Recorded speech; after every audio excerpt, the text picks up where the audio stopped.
Hello, hello, hello, everyone. Hello. You may be wondering, why aren't you waiting for Oppenheimer to come out to make this list? Well, there's a very specific reason why we're doing this list. I don't know about Glenn, you can agree or disagree, but I think it's really weird when people make top 10 lists or best of lists of a director who is still working. I think if a director is dead, you definitively know all the movies they've made so you can watch them all and then make a definitive list for that director with, minor changes because when you get older, your opinion may change on a movie. With Christopher Nolan, he's obviously still alive and still making movies, which is why algorithmically we're making this list. But his Warner Brothers era has ended, so it's kind of a good time to make a list to retroactively talk about his time at Warner Brothers. Because, Warner Brothers fucked up the bag, and now Christopher Nolan is a Universal boy. And if you haven't seen one of our top 10 lists before, the rules are on the screen. You'll figure it out. All right, Glenn, what's your number 11? So,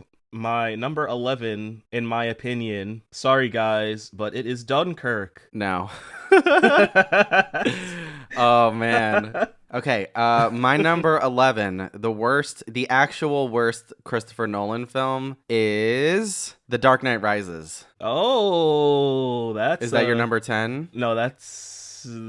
I can't say yes. Okay, so what's your number 10? My number 10 is Following. Same! Okay, let's talk about Following. So, with Following, it very much seemed like a student film, in my opinion. It looked very cheap in its production. Like, you could tell that there were a lot of budgetary restrictions. And after researching, I did find out that this was only made for $6,000, which it shows. But what Nolan was able to do with the story, the overall theme and characters, he was able to take this concept and make it interesting. He made the characters seem kind of real. I was very interested, and it was above average, in my opinion. I like Following, quite a bit. It's number 10, so it's not the best. But, very quick question, since you talked about the budgetary stuff. Do you know how they shot this movie? No, I don't. They shot it on the weekends over the course of a year. Oh, okay. Yeah, it looks better than most low-budget directorial debuts on digital because it also has the black and white going for it, and they're using a lot of natural light, so good on them. I think the only,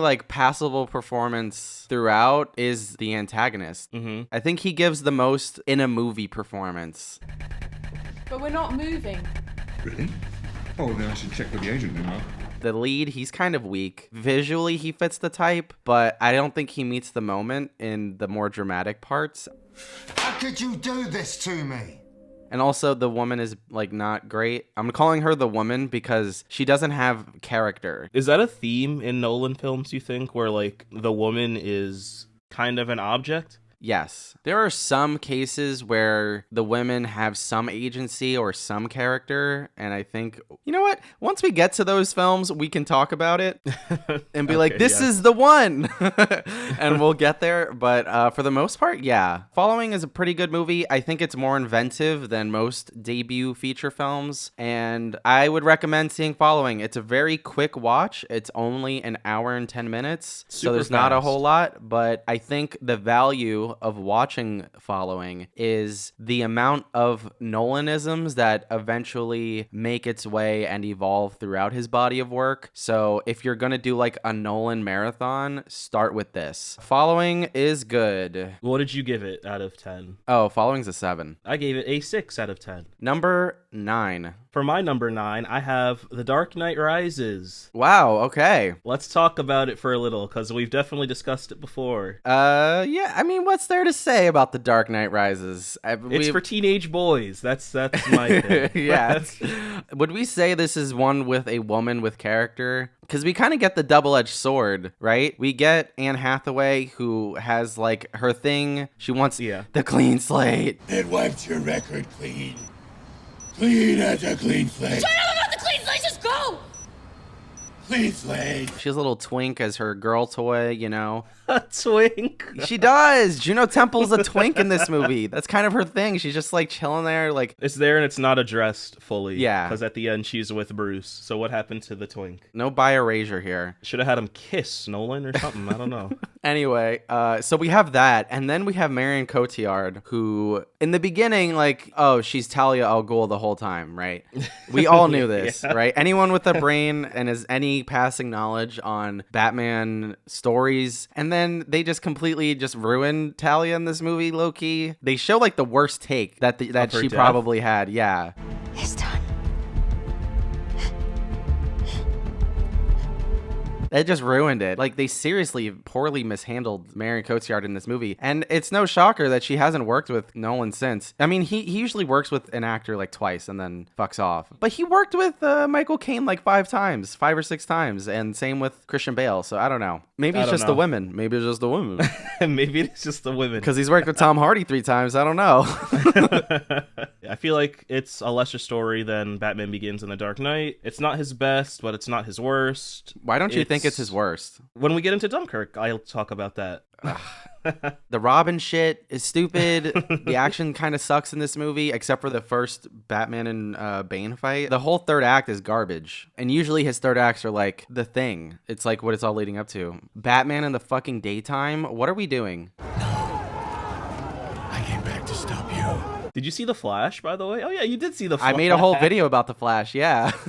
Remember when Batman was in the daytime and he was smiling? Twice. Oh, my God. 2 different Batman in the daytime. It was very cool. Awesome. Great. Yeah. Love seeing that. Like in theaters, when I first saw it, it was the best movie I'd ever seen. The first watch, that third act bangs. It bangs so hard because the ticking clock and everything. But the film doesn't hold up over time. And this film has aged like milk. It feels very Hollywood, if that makes sense. So anyway, 6 out of 10? Yeah, this is a 6. This is the lowest 6 we could possibly go. Is your number 9 Dunkirk? No, my number 9 is Tenet. Oh, Dude, twist. my list changed so much. So what's your number 8? My number 8 is Insomnia. Oh, well, my number 8 is Inception. Oh, our lists are crazy. Well, what's your number 7? My number 7 is Batman Begins. Me too. Let's fucking go, brother. Finally, Jesus. Well, Batman Begins is another film that we've talked about to death. I feel like our commentary of that film is a proper review as we're watching it. It definitely is. Remember when we watched it and I told you, I was like, hey, they're going to explain about the water They main keep going to blow. saying And you were like, no way. And then they kept doing it. They did it 4 times. If the train goes over to the way tower, then the water main is gonna blow. The first 2 acts are great. Everyone's great in it. We have a whole Dark Knight trilogy video over there, right there. We make good jokes. We make good insights. We talk about the films as we're watching it. It's good. Or your great-great-grandfather was involved in the Underground Railroad. The Underground Railroad wasn't literally underground, Christopher Nolan. You dummy. The woman segment of this film, is she a real character? I mean, he tries, but she's just like a thing for Batman to get. Yo, what's going on in the back? Who's There's outside? There's a dude. Fuck, what is he doing? Leaf blowing? It's raining outside. I don't know what he's doing. Go away. Suburban chaos. Deadass. Let's move on while your leaf blower guy is doing chaos. Wait, what do you give it out of 10? Batman Begins? Oh, it's 7. Me too. Okay, what's your number 6?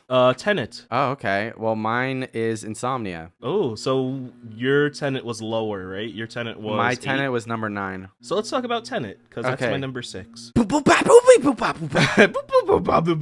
walking backwards. Look, it's number 9. I know there's a lot of people who fucking love Tenet. And look, I'm there with you. This movie is good, but I think I need more time with Tenet. I've only seen it twice. I would like to see it more. This film is fucking vibes. It is just vibes. It's an excuse to highlight aesthetics. There's no emotion to this movie except for like one character, and it's cool. It's a cool movie, and especially at the scale that it's made in, it's mind-blowing. It's a mind-blowing movie, but I think I need more time with it, and it shares shares criticisms that I have of Inception. I think with time, I can like Tenet more than Inception, but Ooh, that's a claim. it is a claim. People will catch up with me. It's all good. But I think it's fucking cool. Why is Tenet at your number 6? When I first saw it, I saw it at home because of the COVID-19 pandemic. I thought that the practical effects were a standout in this movie. It just looked great. I was like, wow, this is awesome. And then like you said, it's vibes. The story, it's not really like as confusing, I think, as some people claim it is. I feel like a lot of people think Nolan's movies are confusing, especially like this and like Inception. I don't know why. They're pretty straightforward. Yeah. It's not like, I'm trying to think of what's a confusing movie? Like, name a random Fucking confusing Primer. movie. Primer is confusing. Have you seen Primer? I've never seen Primer. It's the most logically consistent time travel movie ever made, probably. And it is so fucking confusing because it is so married to the rules. I haven't seen it in so long, but every time I've watched it, I'm like, wow, my brain, I'm too stupid for this movie. Don't try to understand it. Feel it. But anyway, I thought it was a little wild that Nolan's first black protagonist didn't have a name. His name is just the protagonist. That was a little strange. No, That was a Glenn, little, Glenn, come on. You're taking this wrong, okay? He's not the protagonist, okay? He's the protagonist, okay? He's the protagonist above all protagonists, okay? I guess Christopher so. Nolan is an ally. Okay. I realized I wasn't working for you. We've both been working for me. I'm the protagonist. I feel like the villain, who was the villain? What's that actor's name? Kenneth I forgot. Branagh, the director of Cinderella, by the way, the best live action remake. He's not super fleshed out. But he's fucking evil, and that's so cool. Yeah, he's evil, but he's just like, it's just your James Bond bullshit. I'm like, Yeah, oh. but it's like, okay, when you saw Skyfall, you were like, wow, good movie. Yeah, I was. Exactly. The idea that envy is enough to make him want to end the world is very cool. It's almost like a violent emotion, I think. He's pretty intimidating in the movie, especially when he gets really, really, really mad. If I can't have you, no one else can. The woman. Let's talk about her. The woman. I don't know. She doesn't have a whole lot of character, but I think she's the heart of the movie. She wants to leave him, and she's being abused by him, and she's looking for someone to save her, and she ends up saving herself, low-key, and she's our way in. But before that, we don't really have an emotional in with John David. They could have had John David and her get together and make it like real James Bond, but it was just about him protecting her because he that's what he does, and he felt compelled to do it. Although the cinematography is fantastic, the vibes are great, it looks amazing, the fucking locations, oh my god. Like, beyond all that, the sound mix is so bad. Oh my god. I can't hear a line of dialogue, even on the Blu-ray. So it's sort of like a transit lounge for art. Art, antiquities. As I'm sure you are aware, most free wars are just warehouses like here. Even on the Blu-ray, we'll talk about another film that also had a terrible sound mix, but they fixed the sound mix like a significant amount from when I saw it in theaters to the Blu-ray. And with Tenet, I don't even know what it sounded like in fucking theaters, but on Blu-ray, you still cannot hear the dialogue. It doesn't, it's stupid. Whatever, fuck it. It's really annoying. If Oppenheimer has a terrible sound mix, I'm gonna flip a shit. This is cowboy shit. So, what did you give Tenet? A 7 out of 10. Same. All right. Why do you hate Insomnia, you fucking monster? I don't hate it. It's still a good movie. It's well made, and I'm glad that Nolan once again was able to make a familiar concept and elevate it. But the editing a lot of the times was really strange. Question mark? I don't know. It's probably the worst part about this movie, I think. It genuinely ruins some of the performances. How you doing? I haven't seen you boys since when? Nature. I don't know, 7 years? 8 years. 7 years. I am old. When we meet Robin Williams for the first time, that is a moment. It's kind of a big deal to have the guy who was the therapist in Good Will Hunting be a murderer. And when we meet this character on the boat, we're just cutting away from him so much. And it's really bothersome to me. And also the score is pretty unmemorable. I couldn't even tell you what happens in the score. I think there's a rising violin, maybe. I'm pretty sure. I don't even remember, and I saw it yesterday. I want to talk about fucking the opening credits sequence of this film. What happened? Nolan, why don't you do this shit anymore? This doesn't feel like you made it. Remind me what happened in the opening credits. Was that when he was just flying to Alaska? See, you don't even remember it because he doesn't do this shit. All right, so the opening credits are the fucking blood going through the fabric. Oh, yeah. Okay. He doesn't do this shit anymore. Dude, everyone is doing your thing now, okay? You were the guy who started your movie and just started it. There was no credits, no nothing, maybe a title card of the movie, right? Now everyone is doing that, okay? So what you need to do, Christopher Nolan, is bring the opening credit sequence back because this thing in Insomnia is very cool. It's fitting with the theme, the lights and the whiteness and the blood seeping through, and you just need to bring this shit back, Nolan, okay? Because I know you're watching this. I know you have a lot of time on your hands to watch our video specifically. Bring that shit back, please. He said, come on, Emma, let's go watch film The Right Thing, yeah. I like when they make fun of British people, bruv.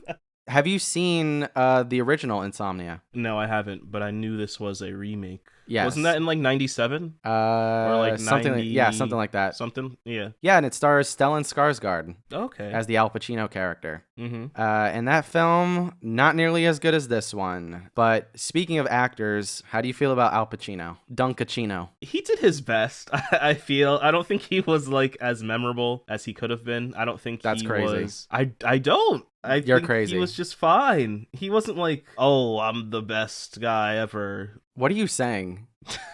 I would say he was fine, but I feel like he was really great when he was like, okay, just let me sleep at the end. That whole like encounter with Hilary Swank, that was incredible. But otherwise, he was just fine. But he's building up to that moment. He did a good job at pretending to be tired, but like, I don't know. Something about it just didn't hit with me. But you know who did knock my socks off? Robin Williams. He was very creepy, and I never saw Robin like that before, so I was kind of like, oh, this is different. If you're putting that performance over what Al Pacino's doing in this movie, I think you're crazy. Al Pacino's just fine, though. You are clinically ill. But you know who's not clinically ill? Hilary Swank, the love of my life. Wow. She's great in this movie. Criminally underrated, I think, just in general. Even for a 2-time Oscar winner. She was fine, too. I liked her. No, not fine. She's great.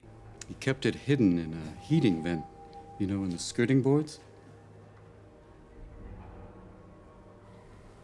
But what's your number 5? My number 5 is... One second. The Prestige. That is my number 4. Oh, what's your number 5? Is it Dunkirk? My number 5 is Dunkirk. Let's talk about Dunkirk. His 5th best movie, which... His worst film. It's not. I used to feel that way, I promise. And then I saw it again, and it's fucking good, man. This movie is fucking good. I was so wrong before, and you are too. And it's okay, I don't know. This movie is... pretty freaking boring. You will see the light, I promise. I watched it once in theaters and I said that was boring, and then I watched it again at home and fell asleep. Well, is that the movie's fault or is that your fault? The movies. It takes a lot for me to fall asleep in a movie, to be honest.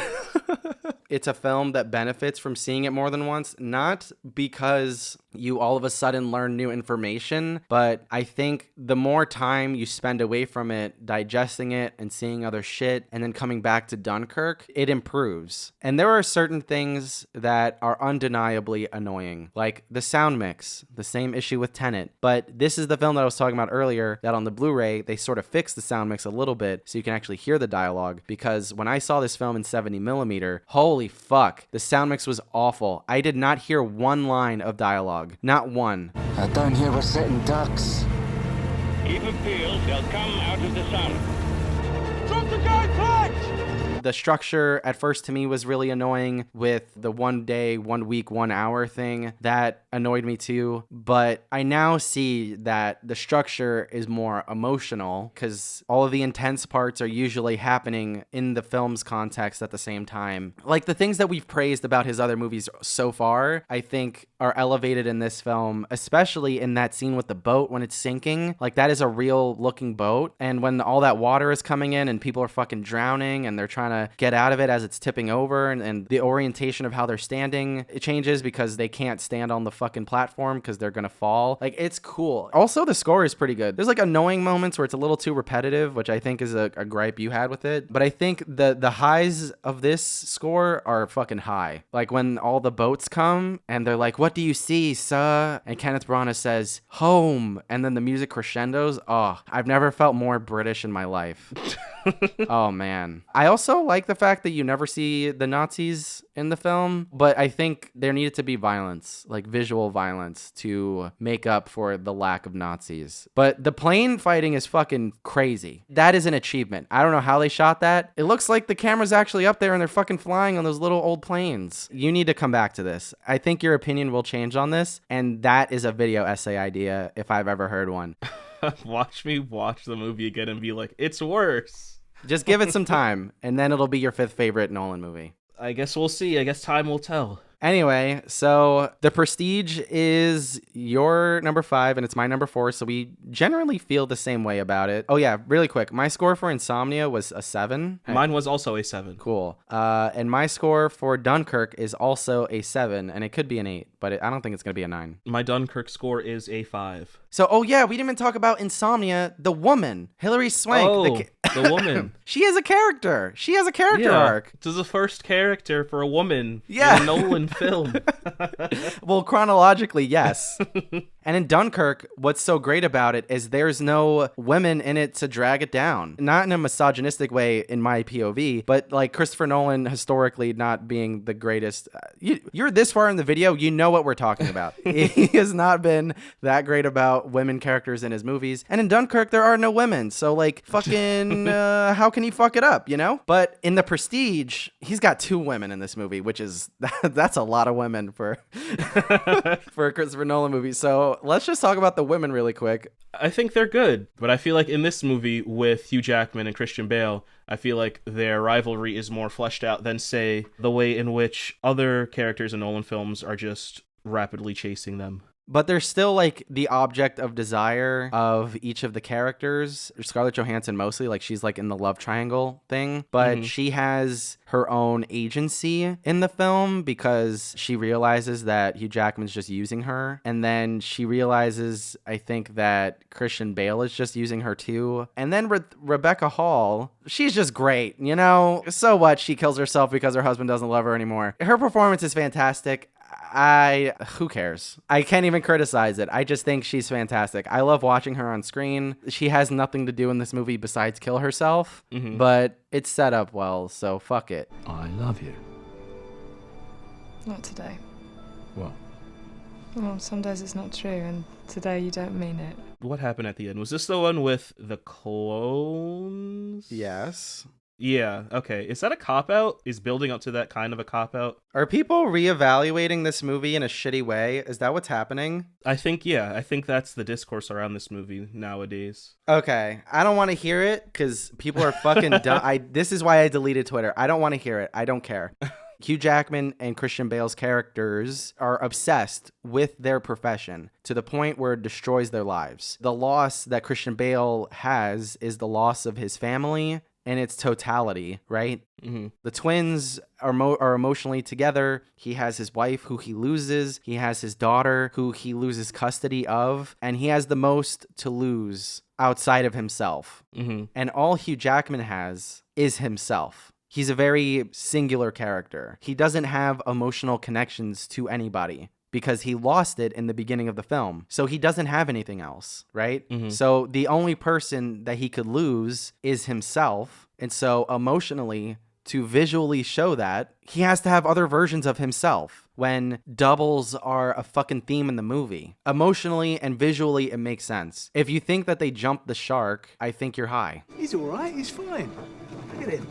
But where's his brother? I felt like I was there. What year is this? Like the past. The past. I felt like I was in the past. Like I was like, wow. It has a grimy look to it. It feels disgusting. Like how you feel like you're Spider-Man when you play Spider-Man. The exaggerated swagger of a smelly white man. Yeah, basically. Cinematography wise, it's just not as strong as his other movies. Mm-hmm. And I think that's just the Wally Pfister effect, because I think his collaborations with Hoyte van Hoytema are visually incredibly strong. Mm-hmm. But the visuals are just such a big part of it for me. At least you can hear the dialogue, though, you know? That's cool. I like being able to hear the dialogue. It's a beautiful movie in terms of just the full package, but visually, I think it could have been better. This is the trick. This is a performance. Right here. This is why no one can detect his method. Total devotion to his art. Utter self-sacrifice. What are you giving this movie? 7. I'm giving it an 8. Okay. Okay, so we're at the top 3. No. First, we're at my number 4, which is Inception. Great. Let's talk about Inception. Which one was that for you? Number what? Number 8. Yeah, we've discussed Inception in this video right here that you guys can watch right now. So we're just going to mostly talk about our placement and why it's there, I guess. I think it's number 8 because I think over time it is not aging as well as his other movies. There are some really cool parts in this film, especially in the setup. There's a lot of good setup, but once we get to the actual mission, does it drag? What do you think? It's not that it drags, it's just not as, it doesn't wow you as much. Like the setup is better than the payoff, I think. Mm-hmm. There's cool parts throughout, obviously, like it's a good movie. I just think it's criminally overrated. People think that this is one of the greatest movies of all time. I just don't think it's that. I feel that. I don't think it's one of the greatest ever, but I still like it a lot. I have Tenet and Inception together at 8 and 9 because I think ultimately they are kind of the same movie. Inception has what Tenet doesn't have, and Tenet has what Inception doesn't have. I think Tenet's set pieces are miles ahead of what Inception is doing, and the visuals are better, but Inception has Leonardo DiCaprio, right? And it also has audible dialogue, and there's an emotional core to the movie, which at this point puts it over Tenet for me. But I think the emotional moments in this film are not nearly as strong as the ones in his other films, which is why this is so low. Oh, women! The woman segment. I keep forgetting. This will be a fucking theme. We'll just keep forgetting about this thing. There's one woman now, but back in the day, there was 2 women in this movie. Elliot Page has transitioned since this film has come out, but also we have Marion Cotillard's character. And are there any characters in this movie besides Leo's character? Everyone else is just a side character. Everyone else is sort of, they're playing an archetype. They play like a specific role for the heist. But like it's good, but it's not that good. It's not his 4th best movie. I feel like it's more with being iconic in a way. It is iconic, sure. Yeah, I feel like that's why I have it so high up. But is it better than The Prestige though? Yes. See, you don't even believe it. Same.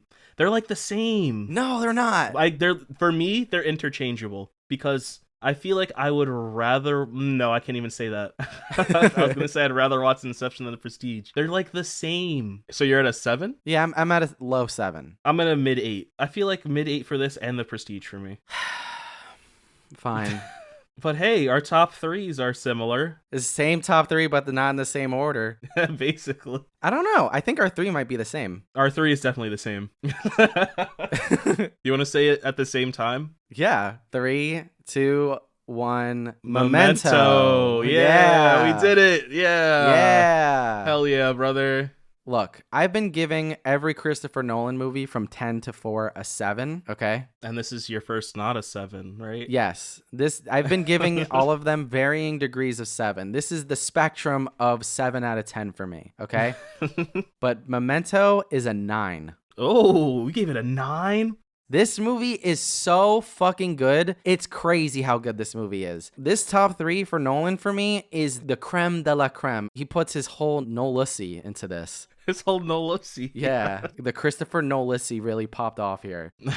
It has a lot of the elements that we have talked about so far. This is his first collaboration with Wally Pfister, and I think this is his best collaboration with Wally Pfister as a DP. The cinematography here does a lot of things that you've seen before visually, but I think the little things like the lighting and the very specific compositions and the lens choices elevate the film. Conventionally, it looks normal, and even like the past and the present thing being in black and white and color, it still looks fantastic. It's the texture, it's the things you can't really describe. This watch has stayed with me in ways that the other watches haven't stayed with me, because I think it finally hit me why this movie is so good, and it's because the actual memory loss thing plays a factor into your experience watching it. Like, you forget sort of what happens in the movie, and the fact that the character deals with short-term memory loss, and the fact that this film can do that to you and make you forget about what happens in it is very cool. You know, there's that saying, like, I wish I could watch this movie for the first time. And with Memento, that's not even an issue, because most of the times that you watch it, it feels like you're watching it for the first time. Yeah. Which is, I mean, that makes it, that's a 9, baby, you know?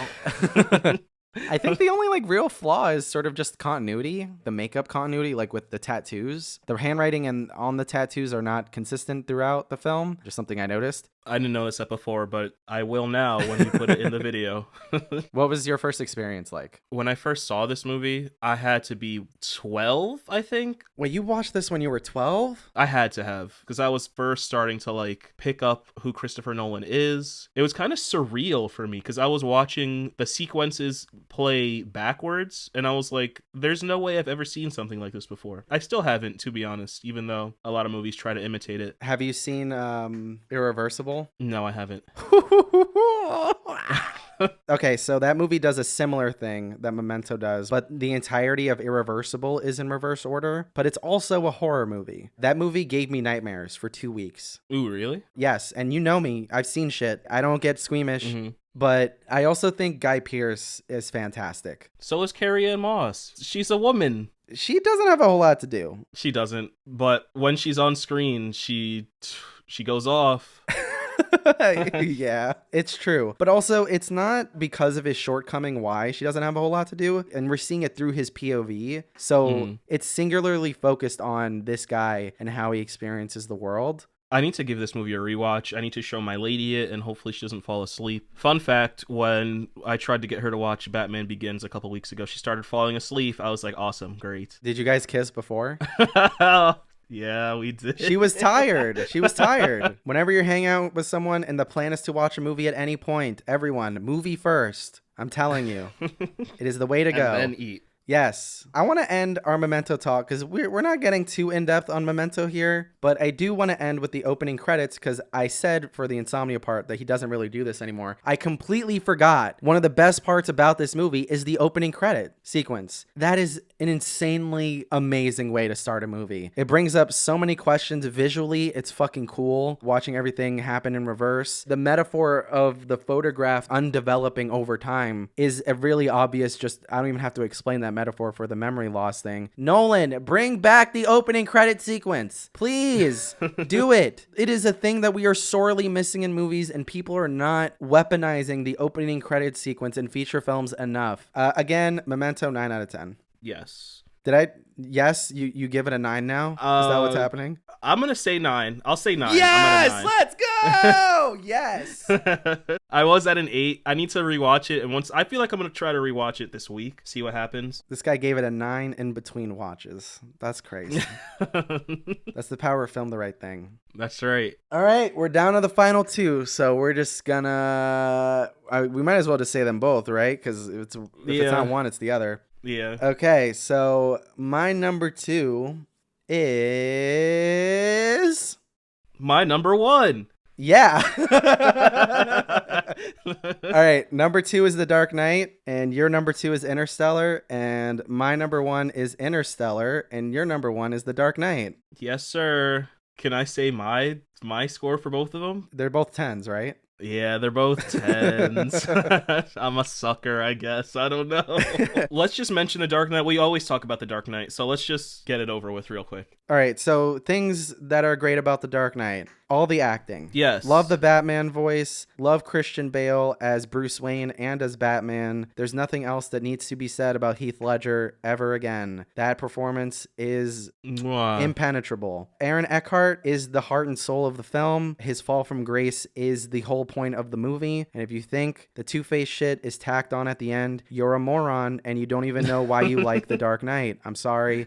This is just objective truth, and we're talking about subjectivity. The woman is good. The woman segment, she's great. Maggie Gyllenhaal knocked it out of the park. You can disagree, Glenn, whatever. Shut up. Fucking practical stunts. Practical effects, yeah. Cinematography, the blocking of the actors. I talk about that in our Dark Knight specific video. I talk about the blocking and how good it is. This is wrong. I've got to find this man, Lucius. At what cost? There's narrative themes in there that I don't even think I really went into that deeply, that I could have gone deeply in the other videos. But the fact that this is kind of a right-wing fantasy with the cop thing, it's kind of a fascist movie in a lot of ways. Character-wise, this is a very fascinating movie. The fact that the Joker doesn't change throughout the film, but everyone else changes around him. And it's a banger. This is my favorite movie of all time, like I've said before. It basically encapsulates what I am and what kind of movies I love. You're a fascist? Yeah. In terms of like being comic book slop, there's never been a movie that can kind of compare to this except for maybe The Batman, which is funny again because Batman being the end all be all for good comic book movies, but that's a discussion for a different time, I guess. It has always been a personal movie for me. I just love it. It's amazing. It makes me happy. I love Batman. If you haven't seen this movie in IMAX, wait for it to come back in IMAX because we did it for the 10-year anniversary. Watching it in that context is like watching it for the first time. Holy fuck. That rewatch, it made me cry. Yeah, it was insane. At one point, it was my favorite movie of all time, but it's not that anymore. It is for me. Will it ever change? Who knows? Lie. Like I lied. It's going to be all right, son. But let's talk about my second favorite Nolan film that I also gave a 10 out of 10. I don't think I've cried harder in a movie besides maybe La La Land, I think. Wow. If crying was like a sport while watching this movie, I would have won it because I cried hard watching this. For me, in terms of crying, I remember like every single point the first time I saw it where I cried. I cried during an action scene in that movie. Really? Yeah, when they're docking. The first time I yeah. saw it, crying. There's so much behind that scene. Matthew McConaughey's determination, I think, is what made me cry. It was that point. It was when he checks under the blanket, when the liftoff sequence is happening, when she tells him to stay, when she realizes that he was her ghost, the fucking iconic watching all the memories of his children happen, the ending when he reunites with his daughter, the fucking in the Tesseract when he realizes that was created for him from the future. There are so many moments. Even when he detaches from himself and goes into the black hole, when he makes that decision, oh, fuck you. This movie is crazy. There's so many moments where I cried, and that was all the first time. And every time I've watched it since, it's the same parts. He kind of addresses criticisms of him in his future movies, like with Dunkirk, where people say he does too much exposition, and then in Dunkirk he did none. He said, fuck exposition, I don't care. And then in Interstellar, people were like, he doesn't make emotional movies. He doesn't make movies that are emotionally available. You told him I like farming. Now that we're here at the end, I can definitively say best women in Nolan movies. Best women. This is the best We did women. it. Yes. We did it. This is why this is number one. We have so many heavy hitters. We're not talking about The Boys right now, but Timothy Chalamet's in this movie. Topher Grace. That's right. Fucking Matt Damon cameo. I love a good Matt Damon cameo. The twist of finding out that when you see Ellen Burstyn in the beginning, you're like, oh, okay, this is her role in the movie. She's just an archive lady. But then you see her at the end and she's old Murph. Fucked up. And she's one of the best actors ever. She's in my favorite movie of all time. What she does in this one scene is heartbreaking. Absolutely heartbreaking. And I think the dialogue and like the situation helps. I love the fact that they never break eye contact, really. Her whole life just passed and he fucking missed her whole life. But that love is still there. Oh, it's his best movie. It's his best movie. The No Lucy, never better. Never better. The No Lucy was wet, I gotta say. That's crazy. You're talking crazy now. I'm just saying things. There's so much going on. There's so much to talk about. Matthew McConaughey won the Oscar for the wrong movie. Yeah. Dude, I remember when this movie came out, I was like, wow, he's really going to get nominated twice like Tom Hanks? Like he's going to win twice in a row? Not a single one. That's Did crazy. Did this movie get nominated for any... Oh, we got visual nominated effects for... and shit. That's it, right? The technical shit, yeah. The reoccurring motifs that come and change throughout the film, the fucking organs, just the sound of it is otherworldly. It feels almost religious in a way. Oh, man. It's crazy that he won for Dune and didn't win for this. This is the first film where we got Hoyte van Hoytema as his DP. I could not imagine Wally Pfister shooting this.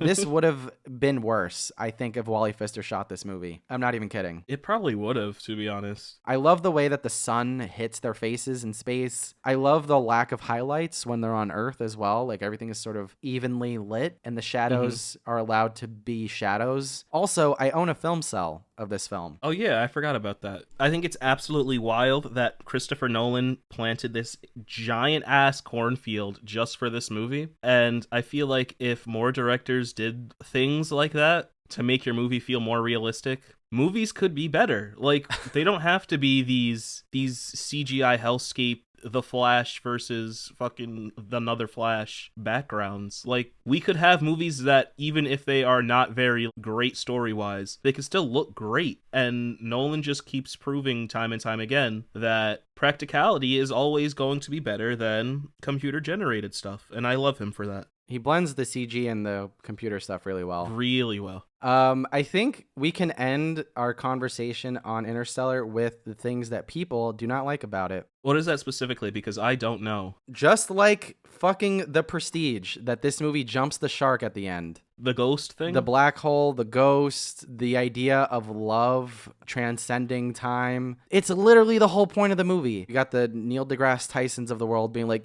well, actually, I'm a nerd and blah, blah, blah, blah, blah. Like, this is a fucking documentary, and it's not. This is a science fiction movie. So the science part is the first half of the movie, and the fiction part is the rest of the movie, and also the theme. Yeah. It's called a poltergeist. Dad, tell her. Wow, it's not very scientific, Murph. You said science is about admitting what we don't know. She's got you there. This is a sentimental movie from the beginning, and the whole point of the movie is love carrying him through this journey. He doesn't agree with Anne Hathaway's character when she says this to try to see her boyfriend that she hasn't seen in a decade, and he's like, nope, you're wrong, that's illogical. And then he turned out to be wrong, and also he learns that his connection was carrying him through. I mean, do I have to really explain Interstellar? I don't know. You know, people are crazy. Maybe the First Amendment was a mistake. I don't know. 60% confirmed. Knock, knock. You want 55? It's my second favorite Nolan film. I'm still giving it a 10 out of 10. I love it. I have not watched it in a while, though, so I need to revisit it and cry somewhere. But it's definitely better than Memento, and it's definitely worse than The Dark Knight. Yes, for me, personally. Okay. Well, personally, you're wrong. And that's okay. My number 11 is Dunkirk. My number 11 is The Dark Knight Rises. My number 10 is Following. My number 10 is also Following. My number 9 is The Dark Knight Rises. My number 9 is Tenet. My number 8 is Insomnia. My number 8 is Inception. My number 7, Batman Begins. Same. Number 6 is Tenet. Number 6 is Insomnia. Number 5, The Prestige. My number 5 is Dunkirk. Number 4, Inception. Number 4, The Prestige. Number 3, Memento. Number 2 for me, Interstellar. Number 2, The Dark Knight. And our number 1 is the opposite one.